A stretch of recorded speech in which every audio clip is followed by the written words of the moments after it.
ഹരി ഓം. ശ്രീമദ് ഭാഗവതം സപ്തമസ്കന്ധത്തിലെ 5-ാം അധ്യായം വിവരണമാണ് ഇനി നമ്മൾ ചെയ്യുന്നത്. ഓം നമോ ഭഗവതേ വാസുദേവായ. അഥ സപ്തമസ്കന്ധേ പഞ്ചമോധ്യായ. നാരദ ഉവാച. പൗരോഹിത്യായ ഭഗവാൻ വൃതക്കാവ്യകിലാസുരൈഃ ഷണ്ഡാമർക്കൗ സുതൗ തസ്യ ദൈത്യരാജഗൃഹാന്തികേ. പൗരോഹിത്യായ ഭഗവാൻ വൃതക്കാവ്യ കിലാസുരൈഃ ഷണ്ഡാമർക്കൗ സുതൗ തസ്യ ദൈത്യരാജഗൃഹാന്തികേ. കവിയുടെ പുത്രനായ ശുക്രൻ പൗരോഹിത്യ കർമ്മം അനുഷ്ഠാനത്തിനായിക്കൊണ്ട്, അതായത് അസുരന്മാരുടെ ഗുരുവാണ് ശുക്രമുനി. അതാണ് കാവ്യൻ എന്ന് പറയും. ഒരു പര്യായ പദമാണ്. കവിയുടെ പുത്രൻ എന്നുള്ളതിലാണ് കാവ്യൻ എന്ന് വന്നത്. അത് ശുക്രനാണ്. അസുരന്മാരാൽ അത് ഗുരുവായിട്ട് തീരുമാനിച്ചല്ലോ. ഷണ്ഡാമർക്കന്മാർ എന്നു പേരായ ശുക്രൻ്റെ പുത്രന്മാർ, അവരെ ഒന്നിച്ച് 2 പേരാ. ഇവരുടെ പേരെന്നാ? ഷണ്ഡാമർക്കൻ, ഷണ്ഡനും മർക്കനും. അപ്പം ആ ഷണ്ഡാമർക്കന്മാർ എന്നു പേരായ അസുരഗുരുവായ ശുക്രമുനിയുടെ മക്കൾ 2 പേരും അസുര രാജഗൃഹത്തിൽ, അസുര ദൈത്യ എന്ന് പറഞ്ഞ അസുരൻ, രാജഗൃഹാന്തികെ അവിടെ തന്നെ വസിച്ച് പ്രഹ്ലാദനെയും പ്രഹ്ലാദൻ, അനുഹ്ലാദൻ, അങ്ങനെ 4 പേരുണ്ടല്ലോ, അവരെ എല്ലാവരെയും പഠിപ്പിച്ചു. ജ്ഞാനങ്ങൾ പറഞ്ഞു കൊടുത്തു. ഭഗവാൻ എന്ന് വിളിക്കുക. ഭഗവാൻ മൃത പരിപൂർണനായ, ജ്ഞാനാദി പരിപൂർണനായ ശുക്രൻ പ്രഹ്ലാദ കഥ ഇങ്ങനെ പറയുമ്പോൾ നമ്മൾ ആ കാര്യങ്ങളൊക്കെ പറയണമല്ലോ. ഗുരുക്കന്മാരാരായിരുന്നു? പ്രഹ്ലാദൻ്റെ ആദ്യ ഗുരുക്കന്മാരാരായിരുന്നു? കാവ്യസുതൻ എന്ന് പറഞ്ഞാൽ മതി. അപ്പോൾ ശുക്രൻ്റെ മകൻ ഓർത്തോണം. ഈ കാവ്യൻ എന്ന് കേൾക്കുമ്പോൾ ശുക്രൻ നിങ്ങൾ മനസ്സിലോർത്തോണം കേട്ടോ. കാവ്യഹ ശുക്രൻ. അപ്പോൾ ഈ പ്രഹ്ലാദൻ വിഷ്ണു ഭക്തനായതുകൊണ്ട് ഹിരണ്യകശിപുവിന് അവന് ദേഷ്യമുണ്ടായത് എന്ത് നിമിത്തമാണെന്ന് ചോദിച്ചതിന് ഉത്തരമാണ് അത് പറഞ്ഞു വരിക. വേദങ്ങളെയെല്ലാം അറിയാവുന്ന, അതായത് നല്ല ജ്ഞാനിയായ ശുക്രമഹർഷിയെ അസുരന്മാർ പുരോഹിതനായി സ്വീകരിച്ചിരുന്നു. അവരുടെ 2 മിടുക്കന്മാരായ മക്കളായ ഷണ്ഡനും മർക്കനുമാണ് ഇവർക്ക്. അവരെ ഒന്നിച്ചാണ് പറയുന്നത് ഷണ്ഡാമർക്കന്മാർ. അവരാണ് പ്രഹ്ലാദൻ്റെ ഗുരുക്കന്മാരായി തീർന്നത്. ഇത്രയും ഉള്ളത്. എന്നാലും പറഞ്ഞു വന്നപ്പോൾ അത്രയും പറയണം. അല്ലെ കാവ്യ എന്നുള്ള വാക്ക് നിങ്ങളത് മറക്കരുത്. അതിനാണ് ശുക്രൻ എന്നാണ് കാവ്യഹ എന്ന് പറയുമ്പോൾ. തൗ രാജ്ഞാ പ്രാപിതം ബാലം പ്രഹ്ലാദം നയകോവിദം പാഠയാമാസതോ പാഠ്യാൻ അന്യാംശാസുരബാലകാൻ. തൗ രാജ്ഞാ പ്രാപിതം ബാലം, രാജാവിനാൽ പ്രാപിക്കപ്പെട്ട നീതി നിപുണനായ പ്രഹ്ലാദൻ ബാലനെയും പ്രഹ്ലാദകുമാരനെയും ഞാൻ അസുരബാലകൻ, വേറെയുള്ള അസുരബാലന്മാരെയും പഠിപ്പിക്കുവാൻ യോഗ്യങ്ങളായ പാഠങ്ങളൊക്കെ പഠിപ്പിച്ചു, യോഗ്യങ്ങളായതൊക്കെ പഠിപ്പിച്ചു. യത് തത്ര ഗുരുണാ പ്രോക്തം ശുശ്രുവേനു പഠാനച. ശുശ്രുവേ അനു പാഠ എന്നാണ്. ന സാധു മനസാമേനെ സ്വപരാസദ്ഗ്രഹാശ്രയം. ആ പാഠശാലയിൽ നിന്ന്, ആ ഗുരുകുലത്തിൽ നിന്ന് ഗുരുനാഥൻ കൊടുത്തതൊക്കെ വളരെ ശ്രദ്ധാപൂർവം കേട്ടിട്ട് വളരെ പെട്ടെന്ന് തന്നെ പഠിക്കുകയും ചെയ്തു. എന്നാൽ അവിടെ അദ്ദേഹം പഠിപ്പിക്കുന്ന വിഷയം താനെന്നും അന്യനെന്നുമുള്ള, ഞാനൊന്ന് അന്യൻ വേറൊന്ന്, മിഥ്യാഭിമാനത്തെ, അതായത് ഞാനെന്നുള്ള ബോധം, ഞാനിത് അന്യൻ വേറെ ആശ്രയിച്ചിരിക്കുന്നതായി അറിഞ്ഞതിനാൽ ഭേദഭാവനയെ ബോധിപ്പിക്കുന്ന ഈ പാഠം നിർദോഷമാണെന്ന് മനസ്സുകൊണ്ട് വിചാരിച്ചില്ല. ഇത് ശരിയല്ല എന്ന് വിചാരിച്ചില്ല. ബാക്കിയുള്ളവർ ആ രീതിയല്ല എന്ന് മനസ്സിലാക്കിയില്ല. ഈ ഹിരണ്യകശിപു. ഏകദാ അസുരരാട് പുത്രമംഗമാരോപ്യ പാണ്ഡവ പപ്രച്ഛഗദ്ധ്യതാം വത്സ മന്യതേ സാധു യദ്ഭവാൻ. അല്ലയോ പാണ്ഡുപുത്ര, യുധിഷ്ഠിരനോട് പറയുന്ന കഥ നാരദര്. ഏകദാ ഒരു നാള് ഈ അസുര രാജാവ് പുത്രനെ അംഗമാരോപ്യ, പുത്രനെ മടിയിൽ എടുത്ത് വെച്ചിട്ട് ചോദിച്ചു, യാതൊന്നിനെ നിർദോഷമായി വിചാരിക്കുന്നുമോ? കഥ്യത പറയപ്പെട്ടാലും ഈ പഠിച്ചതിൽ എനിക്ക് എന്താണ് ഇഷ്ടപ്പെട്ടതെന്ന് പപ്രച്ഛ ചോദിച്ചു. ചോദിച്ചു എന്താണ് വളരെ ഉത്കൃഷ്ടമായി കരുതുന്ന എന്താണെന്ന് ചോദിച്ചു. അപ്പോൾ പ്രഹ്ലാദൻ്റെ ഉത്തരമാണ്, തത് സാധു മന്യേ സുരവര്യ ദേഹിനാം സദാ സമുദ്വിഗ്നധിയാം അസദ്ഗ്രഹാത് ഹിത്വാത്മപാദം ഗൃഹമന്ധകോപം വനം ഗതോ യത് ഹരിമാശ്രയേത. അല്ലയോ അസുരശ്രേഷ്ഠ, അച്ഛനെ വിളിക്കുന്നു. അസുരശ്രേഷ്ഠ, അസത്തായതിനെ മനസ്സിലാക്കിയത് കാരണമായിട്ട് എപ്പോഴും ഭീതചിത്തരായിരിക്കുന്ന ഈ ദേഹികൾക്ക് എപ്പോഴും, അതായത് എന്തുകൊണ്ടത് സത്തായതിനെ മനസ്സിലാക്കാതെ അസത്തായതിനെ മനസ്സിലാക്കിയത് കൊണ്ട്, സമുദ്വിഗ്നധിയാം അസദ്ഗ്രഹാത്, അസത്തായതിനെ മനസ്സിലാക്കിയത് കൊണ്ട് എന്താ പറ്റിയത്? സമുദ്വിഗ്നധിയാം, എല്ലായ്പ്പോഴും ഭീത മനസ്സോട് കൂടിയവരായിരിക്കുന്നു ദേഹികൾക്ക് ആത്മാവിൻ്റെ പതനത്തിന് കാരണവും, അതായത് മനസ്സാണ് നമ്മുടെ എല്ലാം, അതിൻ്റെ പതനത്തിന് കാരണവും അന്ധകൂപം, വെള്ളമില്ലാത്ത കിണറ്റിൽ, പൊട്ടക്കിണറ്റിൽ എന്ന് വെച്ചാൽ കിണർ ഉപയോഗശൂന്യമാണ്, എന്തുകൊണ്ട് അതിനകത്ത് വെള്ളമില്ലാത്തതുകൊണ്ട് സദൃശവുമായ ഈ ഗൃഹത്തെ ഹിത്വ ഉപേക്ഷിച്ചിട്ട് ഹരിയെ ആശ്രയിച്ച് പോകുന്നു. അതാണ് യോഗ്യം എന്നാണ് ഞാൻ ഏറ്റവും അധികം നന്നായതായിട്ട് എനിക്ക് തോന്നുന്നത് എന്ന് ഈ പ്രഹ്ലാദൻ പറഞ്ഞു. നാരദോവാച ശ്രുത്വാ പുത്രഗിരോ ദൈത്യഃ പരപക്ഷസമാഹിതാഃ ജഹാസബുദ്ധിർബാലാനാം ഭിദ്യതേ പരബുദ്ധിഭിഃ. ഞെട്ടിപ്പോയി ഇത് കേട്ടപ്പോൾ. ഹിരണ്യകശിപു ശത്രുവായ എൻ്റെ സ്വന്തം ശത്രുവായ വിഷ്ണുവിൽ ഇങ്ങനെ ബഹുമാനത്തെ സൂചിപ്പിക്കുന്ന തരം പുത്രൻ്റെ വാക്കുകളെ കേട്ട് ചിരിച്ചുകൊണ്ട് ഹിരണ്യകശിപു പറഞ്ഞു, കുട്ടികൾക്കൊരു ചിന്താശക്തി ഇല്ലാത്തവരായതുകൊണ്ട് അന്യരുടെ ബുദ്ധി ഗതികളനുസരിച്ച് അവരുടെ ബുദ്ധിയും ചലിക്കും. അപ്പോൾ ആരുടെയോ ബുദ്ധി പ്രവർത്തിക്കുന്നത് കൊണ്ടാണ് ഈ കുട്ടി ഇങ്ങനെ പറയുന്നതെന്നാണ് ഹിരണ്യകശിപു വിചാരിച്ചത്. സമ്യക് വിധാര്യതാംബാലോ ഗുരുഗേഹേ ദ്വിജാതിഭിഃ വിഷ്ണുപക്ഷൈ പ്രതിച്ഛന്നൈർ ന ഭിദ്യോദാസ്യധീർ യഥാ. സമ്യക് വിധാര്യതാംബാലോ ഗുരുഗേഹേ ദ്വിജാതിഭിഃ വിഷ്ണുപക്ഷൈ പ്രതിച്ഛന്നൈർ ന ഭിദ്യേദാസ്യ ധീർ യഥാ. വാക്കുകൾ അങ്ങനെയാണ്. അതുകൊണ്ട് ഈ കുട്ടിയായ പ്രഹ്ലാദനെ സംരക്ഷിക്കാൻ ഏൽപ്പിച്ചിരുന്ന, പഠിപ്പിക്കാൻ ഏൽപ്പിച്ചിരുന്ന ഹിരണ്യകശിപു ആസുരനോട് കൽപ്പിക്കുക, ഗുരുഭവനത്തിൽ ബാലകരെ നിങ്ങൾ നന്നായി കാത്തുകൊള്ളണം. അസുരവേഷം ധരിച്ചുകൊണ്ട് ചിലർ ബ്രാഹ്മണ കുട്ടികളെ ദുഷിപ്പിക്കാൻ, ചില ബ്രാഹ്മണർ കുട്ടികളെ മാറ്റി ചിന്തിക്കാൻ, ഇപ്പോൾ ചിന്തിക്കുന്ന രീതിയിലല്ലാതെ അസുര ചിന്തകളൊന്നും വരാത്ത രീതിയിൽ ചിന്തിക്കാനായിട്ട് പ്രേരിപ്പിക്കുന്നു. അത് ബ്രാഹ്മണരായിരിക്കും. അതുകൊണ്ട് ആ ബ്രാഹ്മണർ കുട്ടികളെ ദുഷിപ്പിക്കാൻ, ഇവിടെ പറയുന്നത് നമ്മുടെ സ്വധർമ്മം ശരിക്കും അസുര ധർമ്മമല്ലേ, അതിൽ നിന്ന് വ്യതിചലിക്കാനായിട്ട് കുട്ടികളെ പ്രേരിപ്പിക്കുന്ന ബ്രാഹ്മണർ ഇവിടെ എത്തിയിട്ടുണ്ട്. അതുകൊണ്ട് വിഷ്ണുപക്ഷത്തുള്ളവരാണ് അവർ. അവരുടെ ആ ദുരുപദേശത്താൽ ഈ കുട്ടിയുടെ ബുദ്ധി മാറിപ്പോകാതിരിക്കാൻ നിങ്ങൾ ശ്രദ്ധിച്ചു കൊള്ളണമെന്നൊരു കൽപ്പനയും പുറപ്പെടുവിച്ചു. ഗൃഹമാനീതമാഹൂയ പ്രഹ്ലാദം ദൈത്യയാജകാഹ പ്രശസ്യ ശ്ലക്ഷ്ണയാ വാച സമപൃച്ഛന്ത സാമഭികേ. അതിനകത്തൊന്നും പിരിക്കാനില്ല. ഗൃഹം ആനീതം ആഹൂയ, ഗൃഹത്തെ പ്രാപിച്ചിരിക്കുന്ന ആ പ്രഹ്ലാദനെ പ്രശംസ്യ ദൈത്യയാചക അസുര പുരോഹിതന്മാർ വളരെ ശ്ലക്ഷ്ണയ മൃദുവായിട്ട് വാക്കുകൊണ്ട് സാമങ്ങളാൽ സമപൃച്ഛന്ത സാദരം ചോദിച്ചു. രാജാവ് പറഞ്ഞതല്ലേ, കേൾക്കാതിരിക്കാൻ പറ്റുകയല്ലോ. അപ്പം പ്രഹ്ലാദനോട് ആ പുരോഹിത ഗൃഹത്തിലേക്ക് കൂട്ടിക്കൊണ്ടുപോയി അവർ കണ്ട ഉടനെ അരികെ വിളിച്ച് അവർ കുട്ടിയെ കണ്ട ഉടനെ അരികെ വിളിച്ച് എന്താ കാര്യമെന്ന് വളരെ ലോഹ്യത്തിൽ ചോദിച്ചു, മൃദുവായിട്ട് ചോദിച്ചു. വത്സ പ്രഹ്ലാദ ഭദ്രം തേ സത്യം കഥയമാമൃഷ ബാലാനതി കുതസ്തുഭ്യം. സ്തുഭ്യം നാക്കുക, പിന്നെ മേ വെട്ടിയിട്ട് ഏഷ ബുദ്ധി വിപര്യ.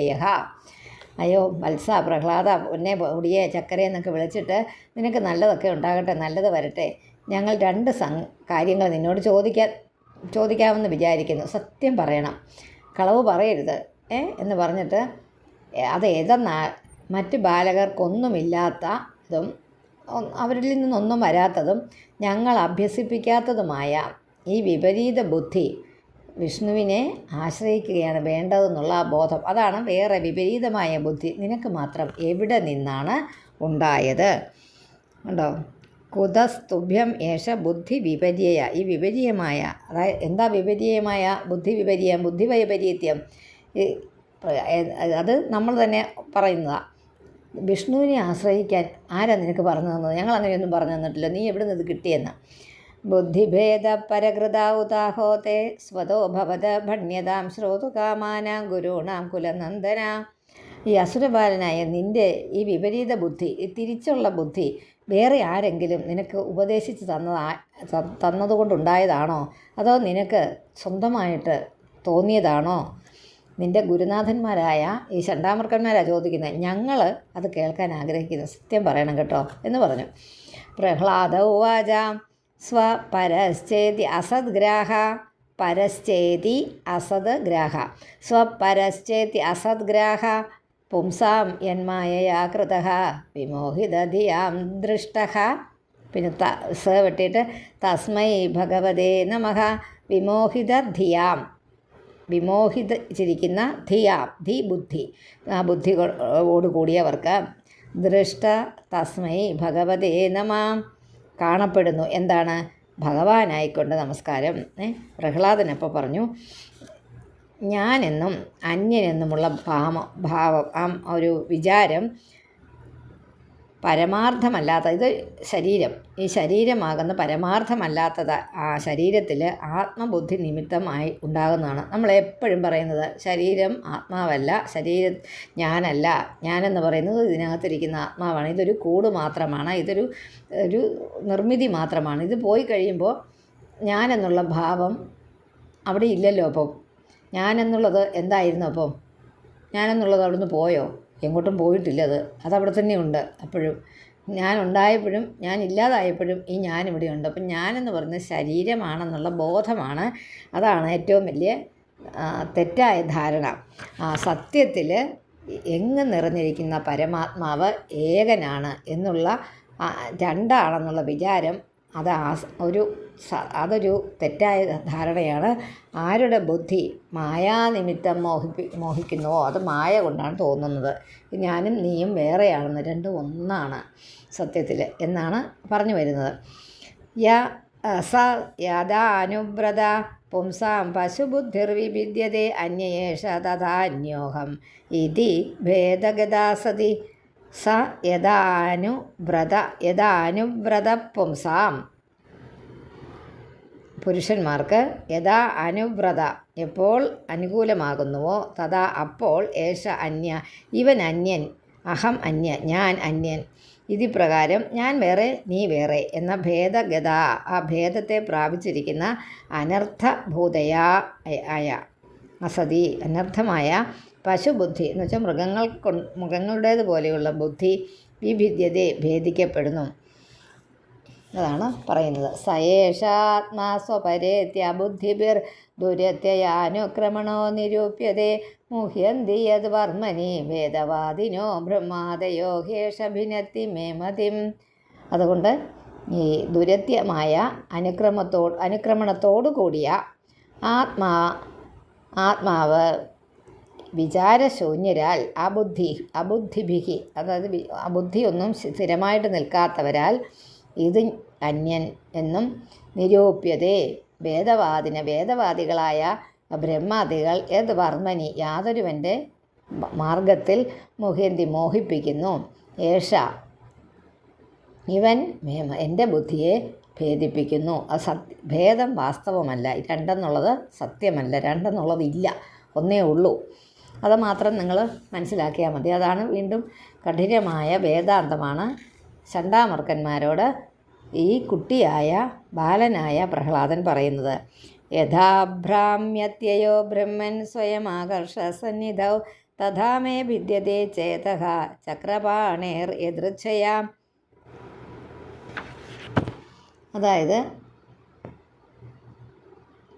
യഥാഭ്രാമ്യത, എപ്രകാരം ചലിക്കുക അല്ലയോ ബ്രാഹ്മണ, അയ ഇരുമ്പ് ആകർഷസന്നിധവും ഈ കാന്തത്തിൻ്റെ സാമീപ്യത്തിൽ ഈ ഇരുമ്പ് അങ്ങോട്ട് ആകർഷിക്കപ്പെടും. എപ്രകാരം ചലിക്കുന്നുവോ അതുപോലെ തന്നെ ചക്രപാണിയുടെ അതായത് മഹാവിഷ്ണുവിൻ്റെ സന്നിധിയിൽ മേ ചേതഹ എൻ്റെ ചേതസ് എൻ്റെ മനസ്സ് എദൃച്ഛയ നിഷ്കാരണമായിട്ട് അങ്ങോട്ട് ചെന്നു പോകുന്നു. അതെൻ്റെ കുഴപ്പമല്ല, അങ്ങനെ വന്നു പോകുന്നു.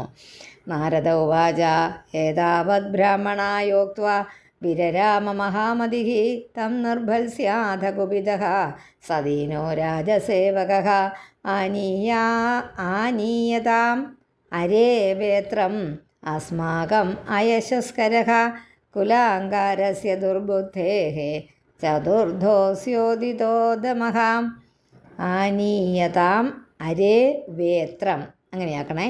ആനീയതാം അരേ വേത്രം. മരേന്ന് വായിക്കരുത്, താമരയെന്നും വായിക്കരുത്. ആനീയ താമരേ എന്നല്ല, ആനീയതാം അരേ വേത്രം.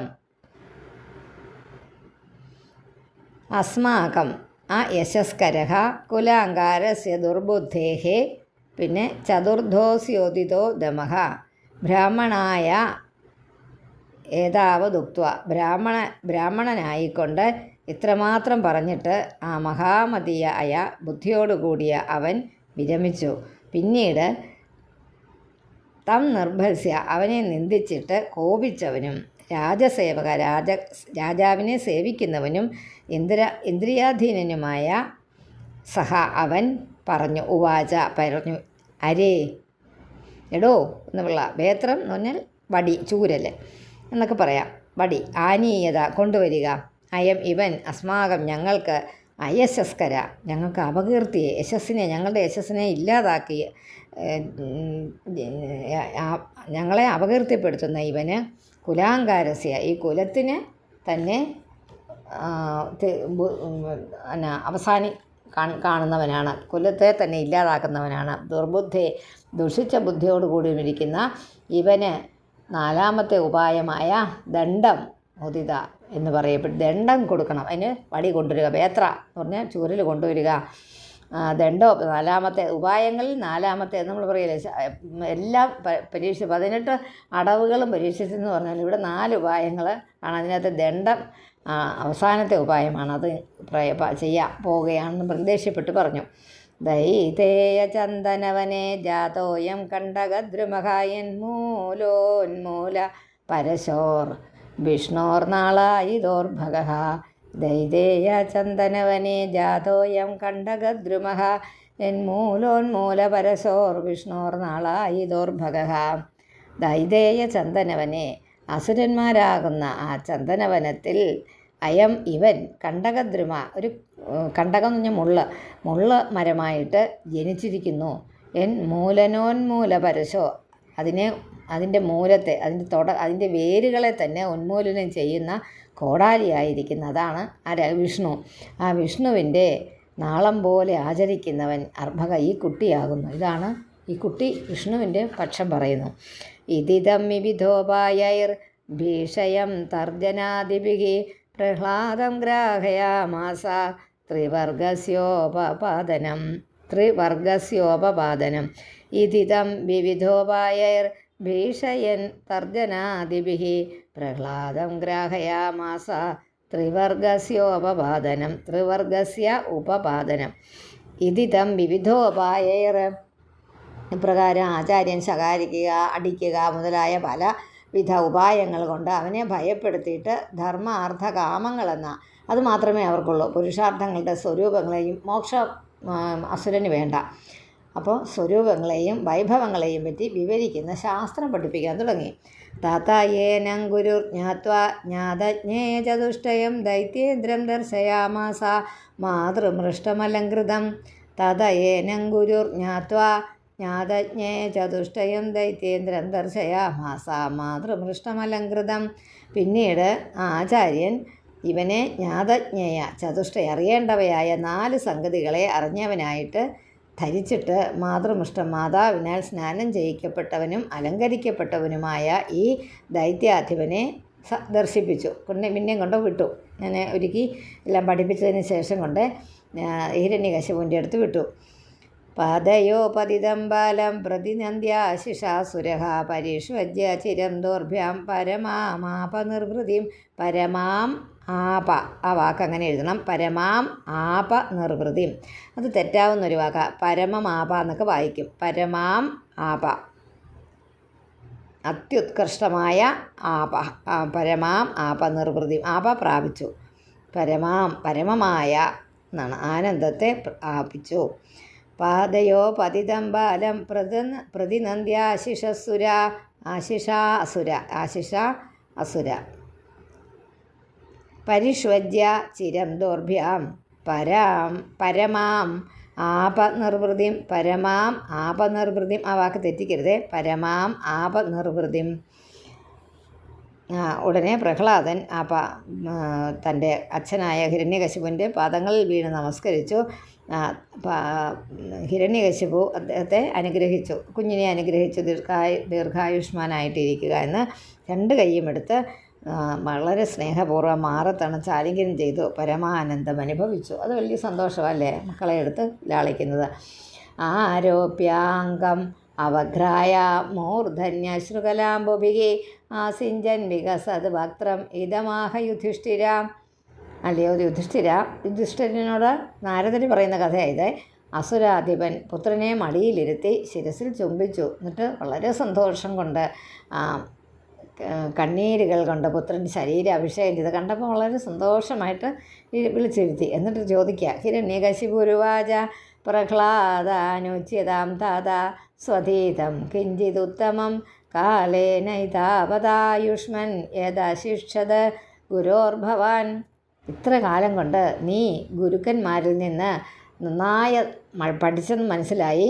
അതിനകത്ത് ഏറ്റവും ഉത്തമമായ അശിക്ഷയത എന്താണോ പഠിച്ചത്, കിഞ്ചിത് അതിന് ഏതെങ്കിലും ഒന്ന് നീ അനുസരിച്ച് പറയുക. അതേതെങ്കിലും ഒന്ന് നീ ഒന്ന് മനസ്സിലാക്കിയിട്ട് അതിനെക്കുറിച്ചൊന്ന് വിശദീകരിച്ച് പറയുക.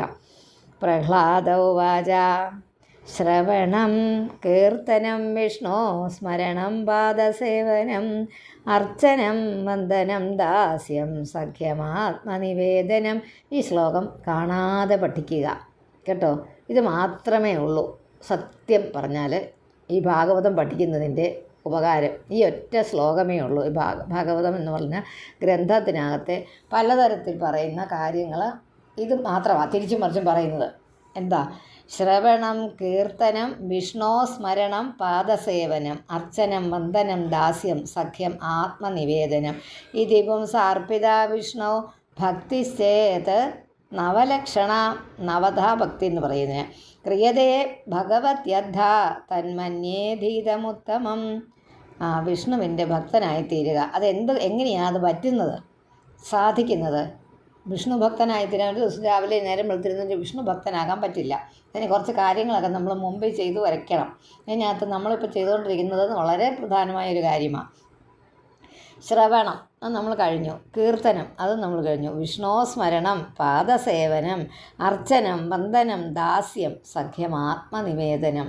ഇത്രയും കാര്യങ്ങളാണ്. ഒന്ന് ശ്രവണം, കീർത്തിക്കുക, പിന്നെ വിഷ്ണു സ്മരണം, വിഷ്ണുവിനെ സ്മരിക്കുക, പാദസേവനം, അർച്ചനം, വന്ദനം, ദാസ്യം, പിന്നെ സഖ്യം, അങ്ങോട്ടും ഇങ്ങോട്ടും സഖ്യം, ആത്മനിവേദനം, സകലതും തൻ്റെ ആത്മാവിനെ തന്നെ ഭഗവാനിൽ അർപ്പിക്കുക. 9 വിധമായ ഭക്തി. അതാണ് ഏറ്റവും ശ്രേയസ്കരമായിട്ടുള്ള ഒരാളിന് ചെയ്യാൻ പറ്റുന്നതിൽ ഏറ്റവും ശ്രേയസ്കരമായിട്ടുള്ളതെന്ന് ഈ പ്രഹ്ലാദൻ. ഈ കഥ എല്ലാവർക്കും അറിയാം. പക്ഷേ ഇത് ഒന്നുകൂടെ ഒന്ന് പറയുമ്പോൾ നമ്മൾ ഇതുപോലെ പറയുന്നതേ ഉള്ളൂ. ഇതിവും സാർപ്പിത വിഷ്ണു ഭക്തിശ്ചേത് നവലക്ഷണ. 9 ലക്ഷണങ്ങളാണ് ഭഗവാന്റെ ഭക്തനാണോ എന്നുള്ളത് അറിയാൻ. ക്രിയതേ ഭഗവത് യദ്ധ തന്മന്യേധീതമുത്തമം. ഇതാണ് ഏറ്റവും ഉത്തമമായ അറിവ് എന്ന് ഞാൻ വിചാരിക്കുന്നു. മന്യേ, ഞാൻ വിചാരിക്കുന്നു. അപ്പോൾ പിന്നത്തേത് നമുക്കൊന്ന് പിന്നീട് നോക്കാം. ഇതിവിടം വരെ നിൽക്കട്ടെ. ഹരി ഓം.